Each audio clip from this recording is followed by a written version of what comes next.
استقبال کرنا چاہیے۔ کیوں نہ کریں ہم رمضان المبارک کا استقبال، جب کہ اللہ کے نبی صلی اللہ علیہ وسلم نے خود اس کا استقبال کیا، اور آپ صلی اللہ علیہ وسلم نے اصحاب رسول صلی اللہ علیہ وسلم کی ذہنی اور فکری تربیت فرمانے کے لیے آپ صلی اللہ علیہ وسلم نے فرمایا کہ لوگو، یا ایھا الناس قد اظلکم شہر عظیم شہر مبارک، اے لوگو تم پر ایک مہینہ سایہ فگن ہوا چاہتا ہے، اور وہ عظیم مہینہ ہے۔ جس مہینے کو رسول اکرم صلی اللہ علیہ وسلم نے عظیم فرمایا ہو، کیا کسی کے پاس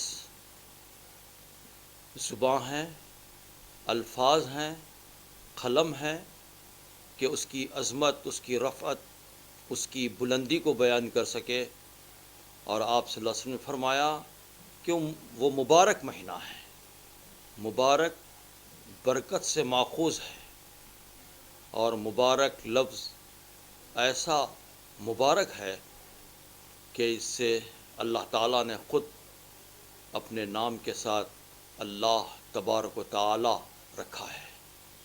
اور مبارک لفظ، برکت کی دعا مسلمانوں کے تہذیب کا ایک حصہ ہے، اور جب مسلمان آپس میں ملے تو برکت کی، سلامتی کی دعا کرے، السلام علیکم ورحمۃ اللہ وبرکاتہ، اس میں بھی برکت کی دعا ہے۔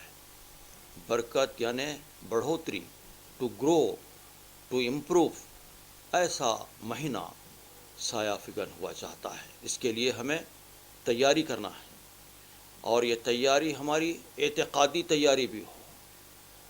اور اعتقادی تیاری کیا ہے؟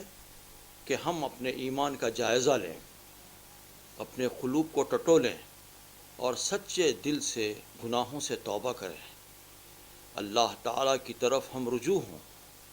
اور پھر یہ تیاری علمی تیاری بھی ہونا چاہیے، اور علمی تیاری یہ ہے کہ رمضان سے متعلق جو مسائل ہیں اس کو ہم ابھی سے جاننے کی کوشش کریں، اور جہاں علماء کرام کے بیانات ہوتے ہیں وہاں ہم شریک ہوں، گھر میں ہم مذاکرہ کریں، اور رمضان سے متعلق جو کتابیں ہیں، احادیث ہیں، خاص طور پر کتاب الصوم، آداب زندگی، ان کتابوں کو ہم زیر مطالعہ لائیں، گھر میں اس پر مذاکرہ کیا جائے، اور پھر یہ تیاری ہم اپنے نفس کو بھی ٹٹولیں اور اپنی اصلاح کریں۔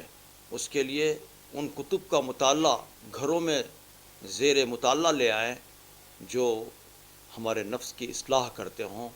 اور پھر اسی طرح یہ تیاری گھر کی تیاری بھی ہونی چاہیے، گھر کے ایک ایک فرد سے انفرادی ملاقات کریں اور انہیں اس کی اہمیت بتائیں، اور پھر معاشرے کے اندر بھی اس کی تیاری ہو۔ اور یہ مہینہ قرآن کا مہینہ ہے، دعوت قرآن کا مہینہ ہے، اور مسلمان اپنے رشتے کو، اپنے تعلق کو قرآن سے مضبوط کرتا ہے۔ قرآن، نماز میں قرآن، تراویح میں قرآن، قیام لیل میں قرآن، تلاوت قرآن، اور قرآن سے وہ اپنے رشتے کو مضبوط کرتا ہے۔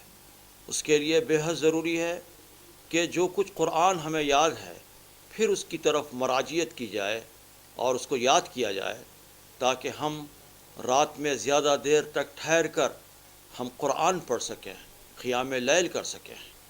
تو اس کے لیے معاشرے کے اندر ایک بیداری لانے کی ضرورت ہے، اور اللہ کے نبی صلی اللہ علیہ وسلم نے فرمایا کہ جو کوئی شخص کسی عذر کے بغیر وہ ایک روزہ ماہ سیام میں، ماہ رمضان میں چھوڑ دے، افطار کر دے، تو وہ ما باقی مدت العمر اگر وہ روزہ رکھے تب بھی رمضان کے ایک روزے کا بدل نہیں ہو سکتا۔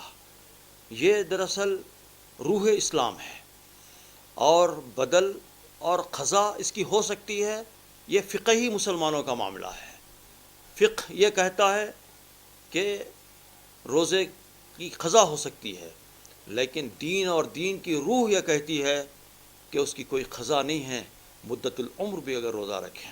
اس کے لیے ہم روزے کا احترام بھی کریں، اہتمام بھی کریں، اور پھر خواہ کے روزوں کو ترک نہ کریں۔ یقیناً ماہ سیام سخت رمضان میں آ رہا ہے،